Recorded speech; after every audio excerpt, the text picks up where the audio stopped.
From Kalamazoo, direct to you, it's a WKZO.com quickcast. Well, it started about 3 years ago. My wife and I had actually been in India for 6 months studying advanced yoga. We're yoga teachers too. And that's where the wine guru comes from. I've been in the wine business for 30 years, started off in New Orleans, my hometown, which is taking another beating here in the news recently. But I kind of got away from wine for about 3 or 4 years while we were teaching yoga in Cleveland, where I met my wife. And we were leaving India after 6 months of living there. We sold our home and most of our possessions to go and immerse ourselves in the culture. In the last 2 weeks there, we got involved in a horrible accident. We were hit head on our motorcycle in the middle of the night. I actually died. My wife brought me back to life with CPR. I was going to the light and everything. Well, after we recovered from that, I went to the hospital and they did a couple of major surgeries on me. And I went home 2 weeks later back to the United States, and I couldn't work. So my mother lives in Decatur, Michigan, which is about 30 minutes down the road. And we decided to go and spend some time there. She had some room while I mended and healed. And it took about 2 months for me to be able to start moving normally again. And about 2.5 months after we moved in there, my wife Tammy came to me with a Sunday Kalamazoo Gazette one day, and she goes, "Oh, Harding's is looking for a wine person." And I looked at the ad and I said, "That sounds like a grocery store." And I wasn't interested because I'm kind of overqualified to just stand in a grocery aisle. And she goes, honey, we haven't had any income for about 2 months now, or more than that, so it's time to get a job of some kind. I got a good feeling about it. So I dragged myself down there, kicking and screaming. They hired me on the spot. And for about a month, I was a little bit bored, just kind of standing in the aisle. How can I help you find a wine with your pot roast or whatever? And then I met Tim Harding. And then everything changed. And basically, Tim said to me, why don't you help us bring all of my stores? And he owns about 5 or 6 of the Hardings in the chain. He said, why don't you help me bring those wines in the 21st century, those stores in the 21st century wine-wise? I said, now we've got something we can work with. So we increased sales by about $250,000 at my first year there, and it's just been big guns ever since. That's exactly right. That's where experience really is helpful.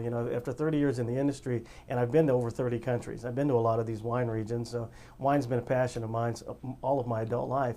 And when people come in, like I'll have vendors, several vendors a week will come in with wines they want me to buy, obviously. And the big thing is, I'll be able to look at their portfolio and say, I'm interested in that, but I know this price point's a little high, or this is maybe a good value. Value versus cost is what we're always looking at. And if somebody comes to me and says, this is going to be on your shelf for $9.99, I've got a catalog in my head. When they say $9.99, I've got a wine already picked out that is my best $9.99 wine. And if this wine doesn't live up to that standard, then it's not going to make the shelf. I'm not going to bring it into the store. So that's one of the funnest things about the job, is always looking for that great value point, whatever the cost is, whether it's $8 or $35 or $40. I've got a good idea of what that should be, and it's fun bringing those wines in.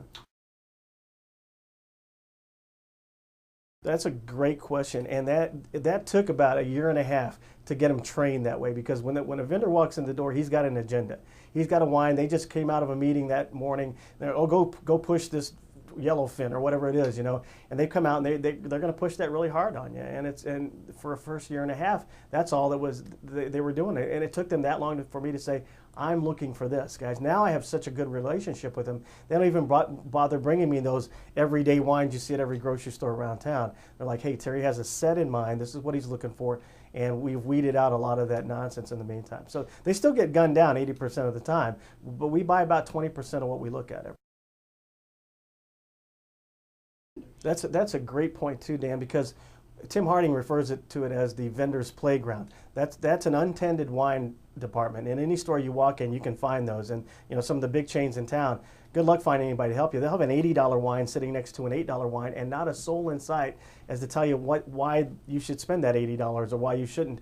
So with us, it's like we're weeding out a lot of that chaff to get to these gems, because of the fact that I've been around the world and I've had the experience in this industry. So yeah, we do the customer a big service, a big favor in just getting rid of a lot of that nonsense right off the bat. If you come into my wine department and you see a wine there for $10.99, you can bet it's the best $10.99 wine that's available out there on the market. It's not something that my vendors brought into some store manager while I wasn't looking and go, hey, you got to try this because we know it's going to be a big seller.